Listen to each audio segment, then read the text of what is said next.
जय Shri Krishna. Good morning all of you. हमने कल वीडियो डाला था, एक शॉर्ट वीडियो। आपका आवाज़ आ रही होगी से साहब। एक शॉर्ट वीडियो डाला था, उसके अंदर वो क्या क्लास ली थी जो वो किसी कारणवश मोबाइल से डिलीट हो गई। इस कारण से वो डल नहीं पाए, इसलिए मुझे दोबारा लेनी पड़ रही है क्लास। आपका ये दूसरा लेसन है, 12th क्लास का दूसरा लेसन है। दूसरा जो अपना लेसन है माध्यमिक शिक्षा बोर्ड द्वारा संचालित जो बुक है अपनी 12th क्लास की भूगोल की, उसका दूसरा लेसन मैं स्टार्ट कर रहा हूँ। उसको स्टार्ट करने से पहले जो आप पीछे बोर्ड पे देख रहे होंगे क्या बना रखा है, वर्ल्ड का मैप बना रखा है, क्योंकि इसमें कुछ टॉपिक्स ऐसे आएंगे जो हमारे को इस मैप को बिना पढ़े या बिना देखे या बिना समझे वो टॉपिक हमारे माइंड में बैठेंगे नहीं, सेटअप नहीं होंगे, याद नहीं रहेंगे, समझ नहीं पाओगे आप। इसलिए मैं मैप के अंदर आपको थोड़ी सी छोटी सी जानकारी दे रहा हूँ, वो आप देख लीजिए। सबसे पहले हमारे को भूगोल पढ़ने से पहले ही हमें उस चीज़ की नॉलेज होनी चाहिए कि हमारे माइंड के अंदर पूरा मैप आ जाना चाहिए, वर्ल्ड का मैप। तो वो किस तरह से बनाने की कोशिश की है मैंने वापस दोबारा, जो कल वीडियो डाला था आपके छोटा सा, उसके अंदर। चलो ठीक है। अब मैं सबसे पहले हम कौन से महाद्वीप में रहते हैं उसी की चर्चा करूंगा मैं। जो हमारा जो महाद्वीप है, ये मैंने जो सेट बनाया है, ये पूरा क्या है, ये सेट देख लीजिए आप, ध्यान से देखना भाई सभी। ये आता है एशिया महाद्वीप, एशिया।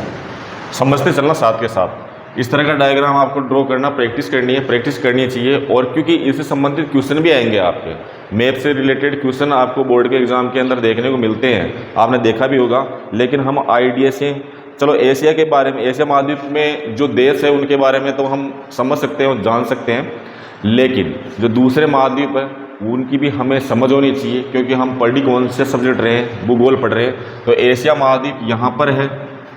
उसके बाद आ जाइए आप, मैं वाइट कलर का शेड बना रहा हूँ, वाइट कलर का जो शेड दिया हुआ ये है हमारा यूरोप। कौन सा महाद्वीप है? यूरोप। ठीक है। इसके बाद देखो, उसके बाद आपके आएगा, आप देखो इधर जो पश्चिम की ओर है, कहाँ पर है? पश्चिम की ओर आपको दिखाई दे रहा होगा। तो इसके अंदर समझना ध्यान से, मैं इसको अलग से दे देता हूँ। ये वाला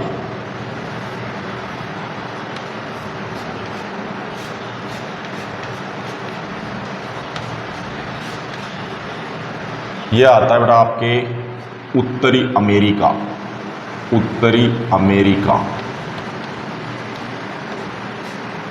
इसी के बाद चलिए आगे, दूसरा ये वाला सेट देख लीजिए।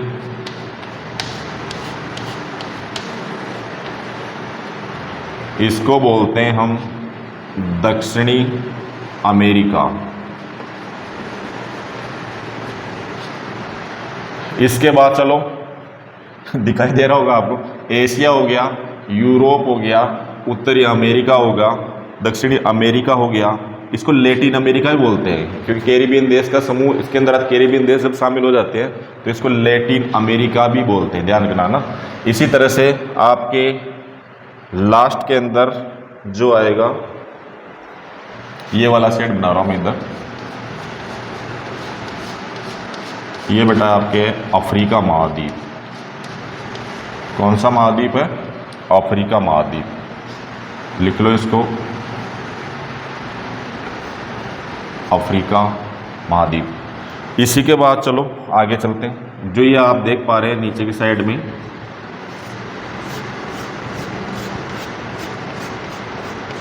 ये है आपके ऑस्ट्रेलिया।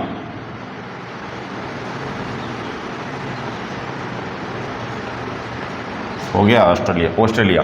इसको ओसेनिया भी बोलते हैं, ये भी ध्यान रखना है ना। ओसेनिया, इन दोनों के नाम थोड़े से अटपटे हैं। लैटिन अमेरिका बोलते हैं और इसको ओसेनिया बोलते हैं। यहाँ पे बेटा एक चीज़ ध्यान रखना, यहाँ पे जो दक्षिणी ध्रुव है, यहाँ पर एक महाद्वीप और आता है, मैं यहाँ बना रहा हूँ इसको, ये आता अंटार्कटिका। अंटार्कटिका, यहाँ तक समझ में आया आपके? महाद्वीप क्लियर हुए? महाद्वीप। इसी के साथ जो एक टॉपिक है कि जनसंख्या की दृष्टि से जो महत्वपूर्ण देश है, यानी कि विश्व के अंदर जो टॉप 10 के अंदर आते हैं जिनकी जनसंख्या सबसे ज़्यादा है, वो भी मैं इसी के अंदर मेंशन करूंगा, क्योंकि मैप दोबारा नहीं बनेगा, इसलिए इसी के अंदर समझा रहा हूँ। उस टॉपिक जो बीच में आएगा वो टॉपिक इस लेसन के अंदर, उसको भी समझ लेना साथ का साथ। और जो महाद्वीप दिए हुए हैं, ये महाद्वीप जो है, ये महाद्वीपों में सबसे ज़्यादा जनसंख्या किसकी है, वो भी इसी टॉपिक के अंदर करवाऊंगा मैं। थोड़ी सी उससे पहले हम देख लेते हैं छोटी छोटी बातें, जैसे ये है ग्रीनलैंड। क्या है ये? ग्रीनलैंड। ये भी याद रखना बड़ा। एक चीज ध्यान रखना कि यहां पर जो आएगा लेफ्ट हैंड साइड के अंदर, ये आता है दक्षिणी प्रशांत महासागर।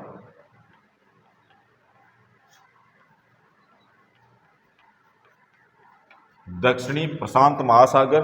और इसी तरह से जो दूसरा है दक्षिणी प्रशांत महासागर, और यहां पर आएगा उत्तरी प्रशांत महासागर। ये याद रखना है ना, उत्तरी ध्रुव दक्षिणी ध्रुव। और एक चीज और बताऊं मैं आपको, एक चीज और देखना, यहां से एक कारक रेखा निकलती है, बताऊं आपको, यहां से ये रेखा खींच दी मैंने, ये अपने इंडिया में राजस्थान से होती है ना, दक्षिणी राजस्थान से निकलती है। अब ये कर्क रेखा निकलती है, तो यहां पर जहां से निकल रही है, तो मैं एक चीज और बनाता हूं यहां पे, यहां वाला जो एरिया है, ये वाला एरिया, ये है सहारा मरुस्थल। कौन सा? सहारा मरुस्थल। किसका है ये? अफ्रीका महाद्वीप का। समझना ध्यान से, सहारा मरुस्थल यहां पर है, ध्यान रखना, जहां से कर्क रेखा निकल रही है। इसके बाद देखो यहां वाला एरिया जो आता है अफ्रीका महाद्वीप के अंदर, ये भी लिख लो, कालाहारी मरुस्थल। अच्छे क्वेश्चन है, एक एक नंबर के आ सकते हैं आपके। ये कौन सा? कालाहारी मरुस्थल। अब यहां पे देखोगे आप, ये तो इंडिया का मैप है, दिख रहा है सबको। इंडिया के अंदर राजस्थान, दक्षिणी राजस्थान से बांसवाड़ा से होकर ये रेखा गुजरती है, अपने राजस्थान के अंदर से ये रेखा गुजरती है। चलो इसके बाद देखो ये चीज भी समझ लो, यहां पे आएगा जो इंडिया का जो भाग है दक्षिणी इलाका, इसमें बोलते हैं, यहां पे आता है हिंद महासागर। हिंद महासागर। ये छोटी छोटी चीजें, इनको ध्यान रखना। और एक चीज और ध्यान रखना, यहां पे एक आउटलाइन बना देता हूं मैं, यहां से ये होता रूस देश है ये। अभी रूस यूक्रेन के बीच में जो युद्ध चला था, जो टीवी में हम खोलते हैं, सोशल मीडिया पर देखते हैं, तो हमें पता चला था रूस और यूक्रेन के बीच के अंदर क्या चल रहा था, युद्ध छिड़ा हुआ था। तो रूस देश ये है, ठीक है। ये तो इंडिया है, यहाँ पर बांग्लादेश है, यहाँ पाकिस्तान है, यहाँ चीन है, ये सारी चीजें बता रहा हूं मैं भी। हाँ चलो पहले जनसंख्या के बारे में देख लो। जनसंख्या में मिटाना पड़ेगा भाई इसको, चलो इसको देख लो एक बार, है ना, क्योंकि मिटाने के बाद ही आपके समझ में आएगी। मैं लिख देता हूं यहाँ पे, लिख ही नहीं पाएंगे, मिटा देते हैं इनको। ये लिख लो आप पहले, ये मैप के अंदर मेंशन कर दिया मैंने, ये लिख लीजिए। मैं मैप दोबारा नहीं बनाऊंगा, सारी चीज़ें बता दी मैंने, जो बता दी उसको रिपीट नहीं करूंगा मैं।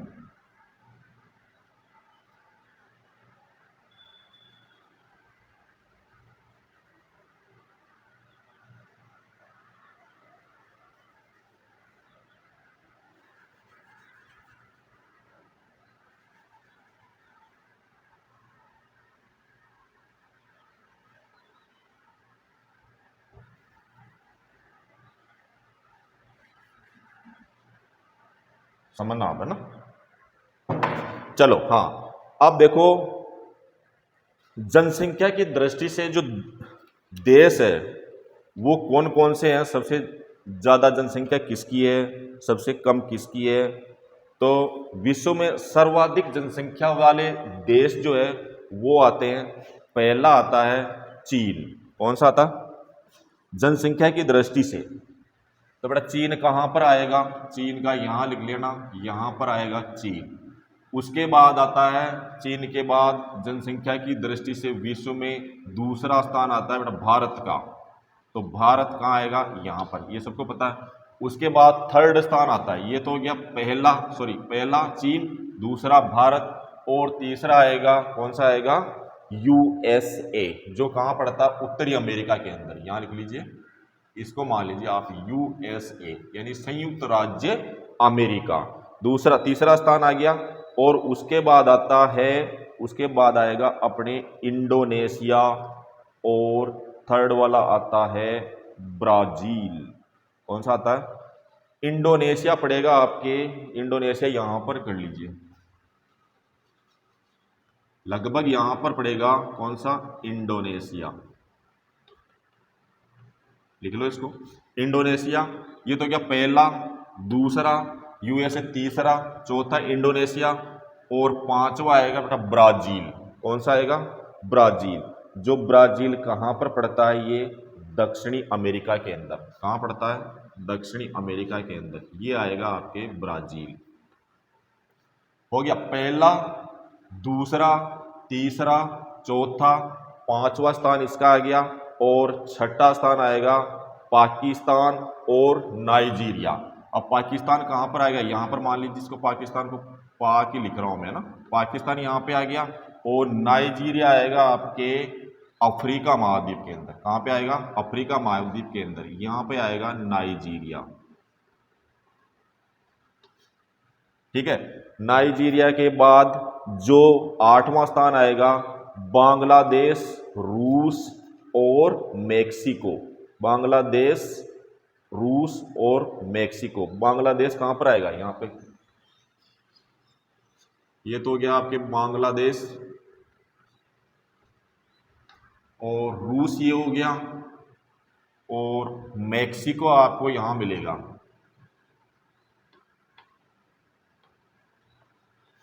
मेक्सिको हो गया, मेक्सिको कहां मिलेगा, उत्तरी अमेरिका के अंदर। तो एशिया के अंदर, यानी कि एशिया के अंदर ही ऐसे देश है जिनमें बहुत अधिक देश है एशिया के अंदर। चलो एशिया महाद्वीप के अंदर कौन कौन से देश होंगे, एशिया महाद्वीप है, उसमें सर्वाधिक जनसंख्या के अंदर एक तो रूस आया, एक पाकिस्तान आया, एक भारत आया, एक बांग्लादेश आया, एक चीन आया। ये सब किसमें आ गई, एशिया के अंदर। तो कौन से महाद्वीप की जनसंख्या सबसे अधिक हुई, एशिया महाद्वीप की हुई। एशिया महाद्वीप की सर्वाधिक जनसंख्या विश्व के अंदर, समझ में आ गई। अब उसके बाद देखो, सबसे पहले तो ये चीजें ये याद करना। अब जैसे यूएसए है तो आपको पता होना चाहिए कि ये उत्तरी अमेरिका महाद्वीप के अंदर आएगा। मेक्सिको की बात की जाए तो भी उत्तरी अमेरिका महाद्वीप के अंदर आएगा। ब्राजील की बात की जाए तो ये दक्षिणी अमेरिका महाद्वीप के अंदर ब्राजील है। आपको पूछ ले सारा मरुस्थल कहाँ पर है, अफ्रीका महाद्वीप के अंदर। अफ्रीका महाद्वीप के अंदर, और अफ्रीका महाद्वीप के दक्षिण भाग के अंदर ही क्या है, कालाहारी मरुस्थल है। सारा मरुस्थल से ही क्या है, कर्क रेखा गुजरती है जो भारत में राजस्थान से निकलती है। उसी के बाद देखो आप, यूरोप महाद्वीप है, ये याद होना चाहिए, माइंड में बिल्कुल पिक्चर सेट होनी चाहिए। ये रूस के पास में कौन सा महाद्वीप, यूरोप आ गया। अब देखो रूस के जस्ट नीचे चीन आ गया, पाकिस्तान आ गया, और बांग्लादेश आ गया। भारत आपको पता है। और नाइजीरिया कहाँ पर पड़ता है, अफ्रीका महाद्वीप में पड़ता है। ऑस्ट्रेलिया को ओसेनिया महाद्वीप भी कहते हैं। इंडोनेशिया भी क्या सर्वाधिक जनसंख्या वाला देश है।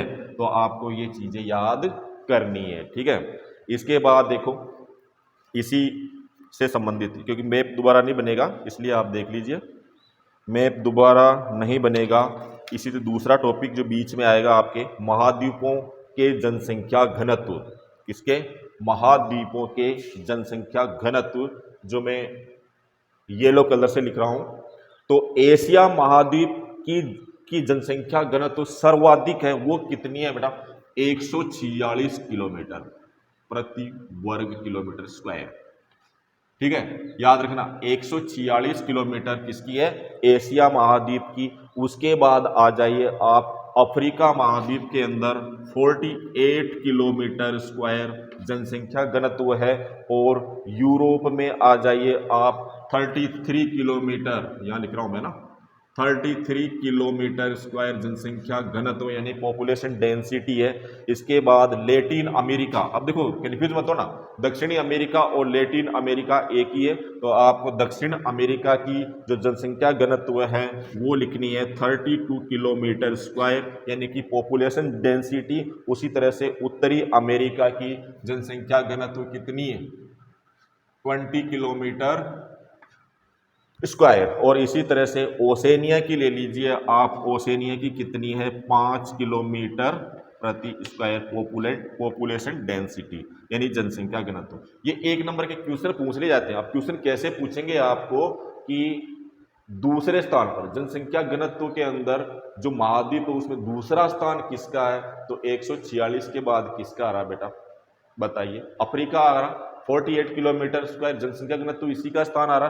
फर्स्ट में किसका आता है, एशिया। वैसे आपको एग्जाम के अंदर पूछेंगे तो क्या पूछेंगे, सर्वाधिक जनसंख्या घनत्व वाला महाद्वीप या सबसे कम जनसंख्या घनत्व वाला महाद्वीप, सबसे कम जनसंख्या वाला महाद्वीप कौन सा हुआ, आप बताइए। इधर देखिए कौन सा आएगा, ओसेनिया आएगा, ऑस्ट्रेलिया महाद्वीप आएगा, ऑस्ट्रेलिया महाद्वीप, ओसेनिया महाद्वीप, इसकी जनसंख्या घनत्व सबसे कम है। आपको पूछ ले सर्वाधिक जनसंख्या वाले देश का नाम बताइए, या ऐसे पूछ ले सर्वाधिक जनसंख्या वाला जो देश है विश्व के अंदर, सर्वाधिक जनसंख्या वाला जो देश है वो कौन से महाद्वीप में स्थित है, तो चीन है। और चीन कहाँ पर है, एशिया महाद्वीप के अंदर। सर्वाधिक जनसंख्या के अंदर दूसरा स्थान रखने वाला देश कौन सा है, तो सर्वाधिक जनसंख्या रखने वाला दूसरा स्थान किसका आता है, भारत का है, वो भी कहां पर है, एशिया। अब चलो तृतीय स्थान रखने वाला देश कौन सा है, तो आप कहोगे यूएसए कहां पर पड़ता है, कौन से महाद्वीप में पड़ता है, तो आप क्या कहोगे, उत्तरी अमेरिका के अंदर पड़ता है। आई थिंक आपको समझ में आया होगा। मैंने छोटा सा प्रयास किया आपको समझाने का, आपने समझा होगा। अब मैं इसी से रिलेटेड जो दूसरा लेसन है उसकी क्लास स्टार्ट करूंगा, ठीक है। उस मैप वाले वीडियो को वापस कंटिन्यू कर रहे हैं अपन। हाँ देखिए, अब मैं एक चीज़ बताऊं आपको, जो आपके पीडीएफ नोट्स डाल रखे हैं 12th क्लास के सेकंड वाला जो लेसन चल रहा है अपना, उसके अंदर जो मेन चीज़ें जो मुख्य एग्जाम से संबंधित है वो चीज़ें मैं बता रहा हूँ। देखो ये तो आपको पता है कि बहुत अधिक क्षेत्र के अंदर कम लोग रहते हैं। जैसे मैं कहूँ आपको जॉर्ज बी क्रेसी के अनुसार, किसके अनुसार, जॉर्ज बी क्रेसी, लिख लो इसको भी, जॉर्ज बी क्रेसी के अनुसार, समझना ध्यान से है ना। जॉर्ज बी क्रेसी ने क्या कहा, इन्होंने कहा कि एशिया में बहुत अधिक स्थानों पर बहुत कम जनसंख्या रहती है और बहुत कम स्थानों पर बहुत अधिक जनसंख्या रहती है। अपने एशिया महाद्वीप पढ़ा अभी थोड़ी देर पहले, मैप देखा था, बैक में जाके देखना। यानी कि एशिया महाद्वीप के अंदर सर्वाधिक जनसंख्या वाले देश थे, उनकी संख्या एशिया महाद्वीप में सबसे ज्यादा थी। तो जॉर्ज बी क्रेसी के अनुसार क्या कहा, जॉर्ज बी क्रेसी ने ऐसा माना कि एशिया में सर्वाधिक स्थान ऐसे हैं जहां पर बहुत कम जनसंख्या रहती है और बहुत कम स्थान ऐसे हैं जिसमें सर्वाधिक जनसंख्या रहती है। तो लिख लीजिए इसको, ये बताया था मैंने, एशिया में बहुत अधिक स्थानों पर, लिख लो, एशिया में अधिक स्थानों पर तो क्या है, कम जनसंख्या। समझ में आई ना बात, मैं बताइए। और एशिया के अंदर ही बहुत कम स्थानों पर कितनी, बहुत अधिक जनसंख्या रहती है।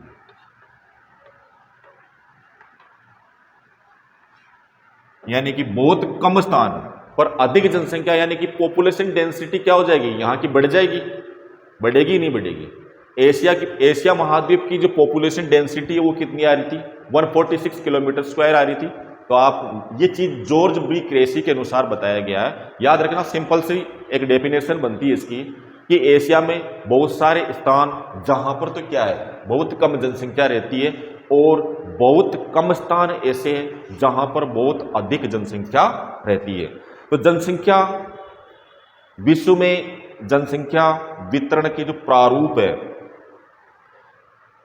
वो किस तरह से है, यानी कि आप तो सिंपल सा समझो, वितरण का प्रारूप मैं बता दूं आपको, सिंपल सा डायग्राम बना के बता देता हूं।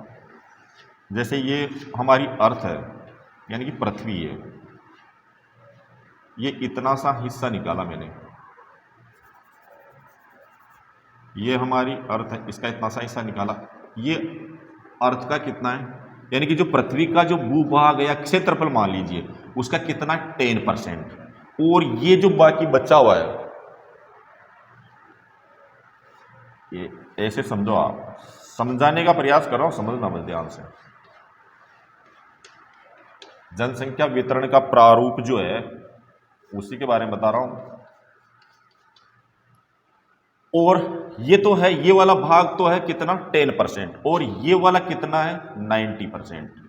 ये मैं क्षेत्र की बात कह रहा हूं, किसकी बात कह रहा हूं, इस पृथ्वी का जो भाग है 10% भाग है, और कितना डिवाइडेशन क्या 90% भाग। तो बेटा जनसंख्या वितरण का जो प्रारूप है उसके अंदर क्या है, 10% भाग पर तो कितने 90% लोग निवास करते हैं, समझना ध्यान से। और 90% जो भाग है ये बचा हुआ, इसके अंदर 10% लोग ही निवास करते हैं। तो पॉपुलेशन डेंसिटी यानी जनसंख्या घनत्व तो इस 10% भाग पर सबसे ज्यादा है, और 90% पृथ्वी का ऐसा भाग है जिसके अंदर 10% लोग ही निवास करते हैं, तो इसकी पॉपुलेशन डेंसिटी क्या होगी, कम होगी। समझ गए। तो विश्व की लिख लो, विश्व की, ये तो समझ में आ गया, वैसे भी लिखने क्या है, पीडीएफ नोट्स डाल रखे मैंने, वैसे भी पीडीएफ नोट्स के अंदर ये जनसंख्या वितरण का जो प्रारूप है उसके अंदर बताया है मैंने, ठीक है। चलो, विश्व में सर्वाधिक जनसंख्या वाले देश, वो आप वापस वीडियो को पीछे ले जाके, यानी कि शुरुआत के अंदर जो मैप बना के बताया था मैंने उसमें चले जाइए, इसका इस टॉपिक का आंसर वहीं मिल जाएगा आपको, ठीक है। इसको स्किप कर देता हूं मैं। इसके बाद देखो जनसंख्या वितरण को प्रभावित करने वाले कारक। चलो सिंपल सा देखो, जनसंख्या वितरण को प्रभावित करने वाले कारक लिख देता हूं, चलो आपकी सुविधा। जनसंख्या वितरण को प्रभावित करने वाले कारक। आप तो वर्ल्ड की बात करो ही मत, अपना जो क्षेत्र है उसके बारे में देख लो। देखो जनसंख्या वितरण को प्रभावित कौन करते हैं, भौगोलिक कारण हो गए, यानी कि भौगोलिक कारण के अंदर आप अपने जो क्षेत्र है उसके अंदर कहां रहना पसंद करोगे, अपना जो क्षेत्र है जहां तक अपनी पहुंच है उसमें कहां रहना पसंद करोगे, जहां ज्यादा फैसिलिटी होगी, जहां अपने लोग होंगे, जहां की संस्कृति या भाषा अपने से रिलेट हो, अपने रिलेशन वालों के पास रहना पसंद करोगे। ऐसे तो नहीं चाइना के व्यक्तियों के साथ रहना पसंद करोगे, ऐसा तो पॉसिबल नहीं है ना। तो हमारे के भौगोलिक जनसंख्या वितरण को प्रभावित करने वाले कारकों के अंदर सबसे पहला आता है आपके भौतिक कारक। क्या आता है, भौतिक कारक। इसको भौगोलिक कारक भी कर लो, भौगोलिक कारक, ठीक है। दूसरा आता है आपके आर्थिक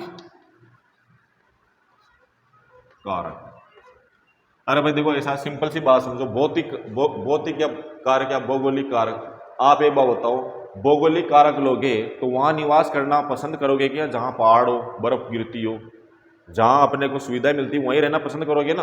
अब आर्थिक कारक, आप कहां रहना पसंद करोगे, जहां आपकी रोजी रोटी चले, आजीविका हो, आप कमाकर अपना जीवन यापन कर सको, तो वहीं रहना पसंद करोगे ना। तो वही बात है इसके अंदर, आर्थिक कारक हो गया। दूसरा, तीसरा है सामाजिक व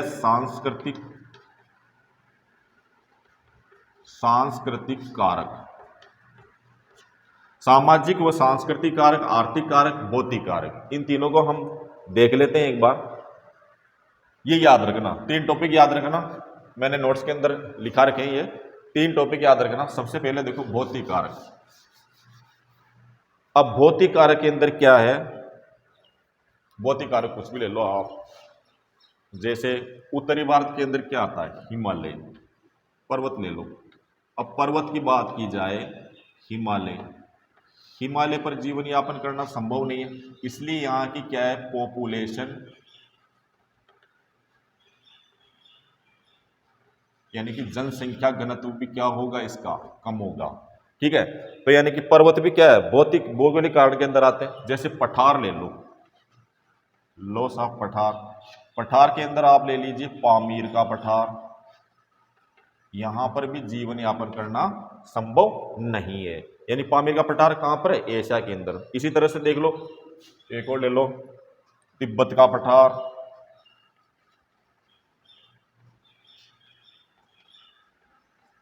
ये भी कहाँ है, एशिया के अंदर।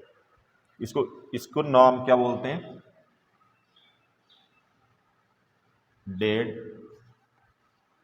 हर्ट ऑफ एशिया, किसको बोलते हैं, तिब्बत के पठार को। तो यहां इस तरह के जो भौगोलिक कारक है, इस तरह की भौगोलिक स्थितियां जो है, वहां पर जीवन यापन करना संभव नहीं है। इसलिए ये भौगोलिक कारक भी क्या है, जनसंख्या के वितरण को क्या करते हैं, प्रभावित करते हैं। इसी तरह से ले लो जलवायु, ये भी भौतिक कारकों के अंदर ही आते हैं ना। इसी तरह से ले लो जलवायु, इसी का ही है ना। तो जलवायु भी क्या होनी चाहिए, वहां की अनुकूल होनी चाहिए, जीवन यापन के लिए अनुकूल होना चाहिए। जैसे अपन ने पढ़ा था अभी अफ्रीका महाद्वीप, क्या पढ़ा था, अफ्रीका महाद्वीप के अंदर ये वाला स्थान जो है, ये क्या है, सहारा मरुस्थल, यहां से निकल रही है ना कर्क रेखा, तो ये गर्म स्थान है, ये क्या है, बहुत गर्म स्थान है। यानी कि जलवायु, यहां पर जीवन यापन करना संभव नहीं है। इसी तरह से आप देख लो अपना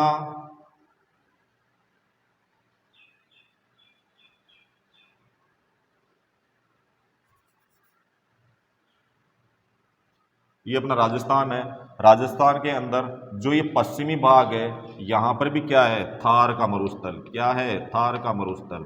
तो यहां पर भी आपको क्या है, जनसंख्या घनत्व कम मिलेगा, क्योंकि गर्म स्थान है। तो ये जलवायु भी क्या करती है, हमें हमारे जो जनसंख्या वितरण को प्रभावित करने का काम करती है। इसी तरह से देख लो वायुदाब भी क्या करता है, जनसंख्या वितरण को प्रभावित करने में, लिख लो वायुदाब। इतने सारे हो गए, लिखने हैं सब, आपको आंसर दोगे जब। आर्द्रता, ये भी क्या जनसंख्या वितरण को प्रभावित करती है। इसी के बाद देखो आपके नेक्स्ट, अब समझना एक चीज और समझ लो आप, अच्छा टॉपिक है। देखो गर्म स्थान होते हैं, गर्म स्थान, एक होता है ठंडा स्थान। गर्म स्थान को बोला जाता है उष्ण कटिबंध, और ठंडे स्थान को बोला जाता है शीत कटिबंध। क्या बोलते हैं, शीत कटिबंध। और जो ना गर्म हो ना अधिक ठंडा हो, उसको बोलते हैं, यानी इन दोनों के बीच वाला भाग, इन दोनों के बीच वाले भाग को क्या बोलते हैं, शीतोष्ण कटिबंध। शीतोष्ण कटिबंध, ये ध्यान रखना ना, शीतोष्ण कटिबंध बोला जाएगा। ठीक है, इसी के बाद चलो जल की उपलब्धता, गर्म व जल की उपलब्धता। अब बेटा ये तो सबको पता है कि जल की उपलब्धता भी क्या है, इसको प्रभावित करती है, किसको, जनसंख्या वितरण को। जल की उपलब्धता जनसंख्या वितरण को प्रभावित करती है। जैसे अपन पहले की बात करें, इतिहास की बात करें, तो जैसे सिंधु घाटी सभ्यता, सिंधु घाटी सभ्यता ये कहाँ मिली थी? ये सिंधु नदी के किनारे। कहाँ मिली थी ये? सिंधु नदी के तट पर, नदी के किनारे कर लो। तो यहां से पता चल रहा है कि जनसंख्या जल की उपलब्धता भी क्या है, जनसंख्या वितरण को प्रभावित करती है।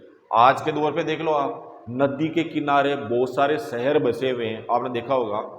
तो अब देखो इसी तरह से मिस्र की सभ्यता, ये भी उदाहरण निकलो आप, मिस्र की सभ्यता बताओ कहां पर है? मिस्र की सभ्यता है बेटा नील नदी के किनारे, नील नदी के किनारे। तो यानी कि कहने का मतलब सीधा सीधा सा है कि जल की उपलब्धता भी यानी कि जनसंख्या वितरण को प्रभावित करता है, जनसंख्या वितरण को प्रभावित करता है। इसी तरह से ले लो आप मृदा। भाई एक बात बताओ, मिट्टी सही नहीं होगी, उपजाऊ नहीं होगी, तो कौन रहेगा वहां पे? आपने देखा होगा अपने जो खेत होते हैं, अगर मान लो उसे फसल नहीं होती हो, जैसे पहाड़ वाले कंक्रीट वाले इलाके होते हैं, वहां पर कोई रहना पसंद करता है क्या? क्योंकि वहां पे क्या, उपजाऊ जमीन ही नहीं है। इसी तरह से मृदा भी लिख लो एक कारण, मृदा। अब मृदा के अंदर एक चीज समझना ध्यान से कि एक तो होती है भूरी मृदा, इसके कण जो होते हैं, इसके कण होते हैं मोटे। भूरी मृदा के बाद देखो दूसरा है, एक होती है काली मृदा। काली मृदा के कण जो है बहुत बारीक होते हैं, बहुत महीन कर लो, महीन या बारीक समझना। अब दोनों ही क्या है, ये कृषि के लिए क्या है, अनुपयोगी है। लेकिन जिसमें कण जो है ना मोटे और ना ही बिल्कुल महीन, ना ही बारीक, यानी कि बीच वाली स्थिति के अंदर, बीच वाली स्थिति को बोलते हैं हम दोमट मिट्टी। यानी कि सीधा सिंपल सा है, दोमट मिट्टी क्या है, उपजाऊ ज्यादा होती है। क्यों होती है? क्योंकि इसके अंदर ना तो कण मोटे होते हैं, ना ही ज्यादा बारीक होते हैं। ये समझना बस ध्यान से, ये समझाना चाह रहा था मैं। तो यानी कि दोमट मिट्टी का क्षेत्र जहां होगा वहां पर क्या होगा, जनसंख्या वितरण अधिक होगा। ठीक है, नेक्स्ट पढ़ेंगे। ओके।